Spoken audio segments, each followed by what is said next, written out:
Good morning, students. This is your last video of chapter number first, in which we will discuss about resources and economic development and also conservation of resources.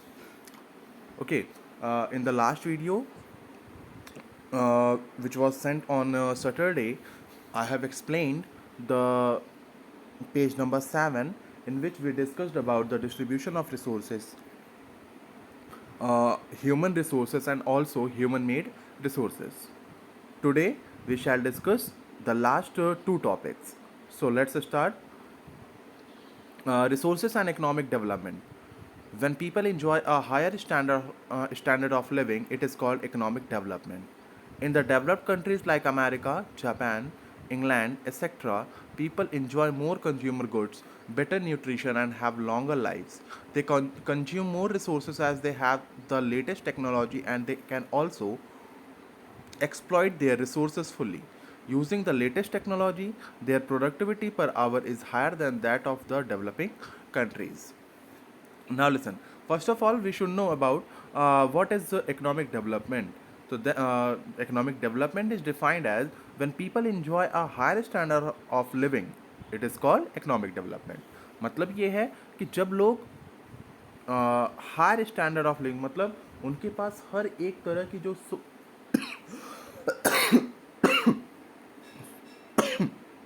Sorry उनके पास जब सारी सुविधाएं होती हैं, सारी facilities होती हैं जो उनके लाइफ के लिए इम्पॉर्टेंट है, तो उन्हें हम क्या बोलते हैं? इकोनॉमिक डेवलपमेंट बोलते हैं। जैसा कि डेवलप कंट्रीज़ में such as America, England, Japan etcetera, ये सारी जो डेवलप कंट्रीज़ हैं वहाँ पर टेक्नोलॉजीज़ अवेलेबल हैं जिनको यूज़ करके वो जो प्रोडक्टिविटी है उनकी काफ़ी ज़्यादा हायर होती है।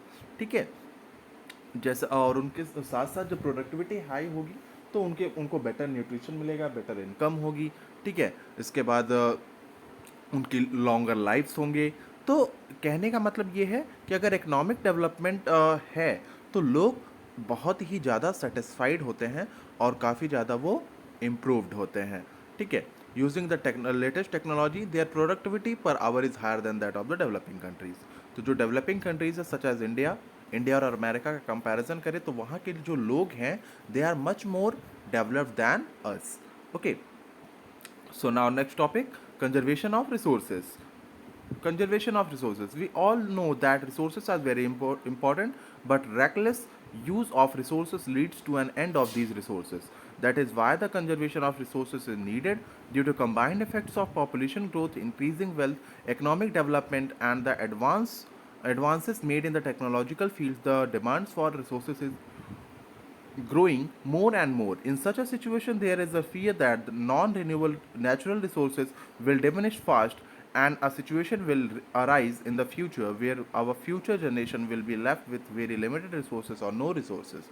Now listen, हमें ये पता है कि जो resources है वो हमारे लिए काफ़ी ज़्यादा इंपॉर्टेंट होते हैं, लेकिन हमारा जो ये रेकलेस यूज़ है, इतनी स्पीड में जो हम सारी चीज़ों को यूज़ कर रहे हैं, ठीक है, इससे क्या होगा कि एक ऐसा समय आएगा कि या तो वो रिसोर्सेज बिल्कुल ना ही रहेंगे ही नहीं या फिर बहुत कम बचेंगे। That is why the conservation of resources is needed. इसीलिए रिसोर्सेज को कंजर्व करना बहुत ही ज़्यादा जरूरी है। Due to combined effects of population growth, increasing wealth, economic development and advances made in the technological fields, the demand for resources is growing. ठीक है, देखो यहाँ पर बहुत सारे ऐसे रीजन्स हैं जिसकी वजह से रिसोर्सेज को कंजर्व करने की बात की जा रही है। जैसे पॉपुलेशन ग्रो कर रही है, वेल्थ को इंक्रीज़ करना है, इकोनॉमिक डेवलपमेंट करना है, इसी के साथ साथ साथ टेक्नोलॉजिकल फील्ड्स में एडवांसमेंट लाना है। तो ये सारे जो फैक्टर्स है ये कहीं ना कहीं रिसोर्सेज को डिप्लीट कर रहे हैं, जिसकी वजह से हमें रिसोर्सेज को कंजर्व करने की ज़रूरत होती है। In such a situation, there is a fear that non-renewable natural resources will diminish fast, and a situation will arise in the future where our future generation will be left with very limited resources or no resources. ठीक है, इसलिए जो non renewable resources है, ठीक है, non renewable resources को मैंने बताया था कि ऐसे रिसोर्सेज जो मतलब फ्यूचर टाइम में अभी तो हैं लेकिन आगे आने वाली जनरेशन में शायद वो नहीं रहें या फिर उनको बनने में काफ़ी ज़्यादा समय लगता है, जिन्हें हम रिन्यू नहीं कर सकते हैं। तो वो रिसोर्सेज अगर हम इसी तरीके से यूज़ करते रहेंगे तो बहुत ही तेज़ी से ख़त्म हो जाएंगे, और आने वाला जो हमारा फ्यूचर जनरेशन है उनके पास ये जो रिसोर्सेज है बिल्कुल भी अवेलेबल नहीं होंगे। Conservation is possible when we balance the need to use resources and also conserve them for the future. Conservation तभी पॉसिबल होगा जब हम अपने बैलेंस को, मतलब हमें कौन से रिसोर्स को कितना यूज़ करना है, कितने में हमारे नीड सेटिस्फाई हो जाएंगे, इस चीज़ को समझना होगा और उसी के हिसाब से हमें उन रिसोर्सेज को यूज़ करना होगा। For the conservation of resources, sustainable development is required. Sustainable development is the process of development in which resources are used wisely without wasting them or damaging the environment. देखिए, अगर conservation हमें resources का करना है तो हमें sustainable development की ज़रूरत होगी।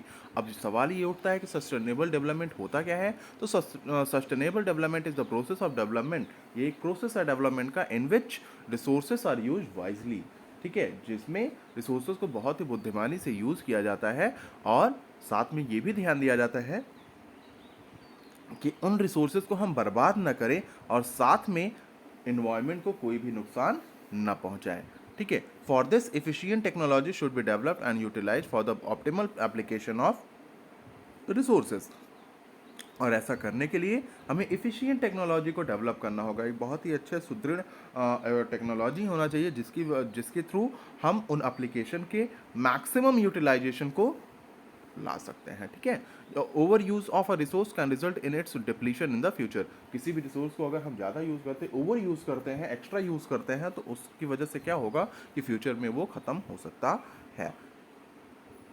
If we are unable to maintain and preserve it, the future of our planet and its people would be in danger. Therefore, we should keep the following points in our mind and contribute to save our Mother Earth. अगर हम कि अपने resources को conserve नहीं कर पाएंगे तो कहीं ना कहीं हम अपने प्लानट को और वहाँ के रहने वाले लोगों को खतरे में डालते हैं, जिसकी वजह से हमारा जो अर्थ है वो ख़त्म हो जाएगा। इसलिए हमें कुछ पॉइंट्स को बहुत ही ज़्यादा ध्यान देना चाहिए, जिससे कि हम अपने जो मदर अर्थ है, हमारी जो मतलब जननी है, जिस अर्थ पे हम रहते हैं, उसको हम बचा सकें। ठीक है, now listen, there should be sustainable use of resources, जैसा कि अभी बताया गया कि there should be sustainable development. ठीक है, तो सस्टेनेबल यूज होना चाहिए रिसोर्सेज का। The diversity of life on the earth should be conserve. जो डाइवर्सिटी है, मतलब इतनी भिन्नता जो है यहाँ के लोगों में, यहाँ के स्पीसीज़ में, उसे हमें बचाना होगा। ठीक है, जो तरह तरह के हमें जीव जंतु देखने को मिलते हैं, पेड़ पौधे देखने को मिलते हैं, उन सभी को हमें कंजर्व करना होगा। Law and order situation is important for development. When there is peace in country, the people of the are free enough to concentrate on positive activities. ठीक है, तो कंट्री में लॉ एंड ऑर्डर सिचुएशन का बहुत ही important होता है, क्योंकि अगर देश में शांति है तो लोग पॉजिटिव एक्टिविटीज़ में इंटरेस्ट लेते हैं और उसके बारे में सोचना शुरू करते हैं। Knowledge should be disseminated among people so that resources can be used optimally. For example, the Panchayati Raj system in India is helping to spread knowledge in the villages about better techniques of agricultural production. ठीक है, तो लोगों के बीच में लोगों को knowledge देना होगा, लोगों को ज्ञान देना होगा, जिसकी वजह से वो रिसोर्सेज के ऑप्टिमल यूज़ को समझ सकें और अच्छे तरीके से उनका यूज़ कर सकें। ठीक है, जैसा कि एग्जाम्पल दिया गया, पंचायती राज सिस्टम इंडिया में क्या करता है, तो पंचायती राज सिस्टम में उसने क्या किया, नॉलेज दिया, सभी को नॉलेज, चारों तरफ ज्ञान फैलाया, जिससे कि लोग बेहतर तकनीक का यूज़ करके एग्रीकल्चर प्रोडक्शन को अपने बढ़ावा दे रहे हैं। ठीक है, नेक्स्ट देखिए, by reducing consumption, recycling and reusing things. ठीक है, यहाँ पर देखिए, यहाँ पर 3 R's का डिस्क्रिप्शन दिया है, रिड्यूसिंग, रिसाइकलिंग एंड रीयूजिंग। तो इनका यूज़ करके भी हम जो हमारे रिसोर्सेज हैं उनको कंजर्व कर सकते हैं। There should be no wastage of drinking water, waste paper should be recycled as it requires cutting of forest to manufacture new paper. देखिए, नेक्स्ट टॉपिक है हमारा, नेक्स्ट पॉइंट है कि यहाँ पर हमें पानी की बचत करनी चाहिए, पानी को कंजर्व करना चाहिए, और साथ में जो वेस्ट पेपर्स हैं, ठीक है, जो पुराने रद्दी कागज़ हैं, उनको रिसाइकल करना चाहिए, उनका रीयूज़ कर लेना चाहिए, क्योंकि अगर हम रीयूज़ नहीं करते, नए कागज़ हमको अगर बनाने होंगे, तो इसका मतलब ये है कि हम जंगलों को काटेंगे, जो कि हमारे नेचर को बहुत ही ज़्यादा डिस्टर्ब करने वाला है।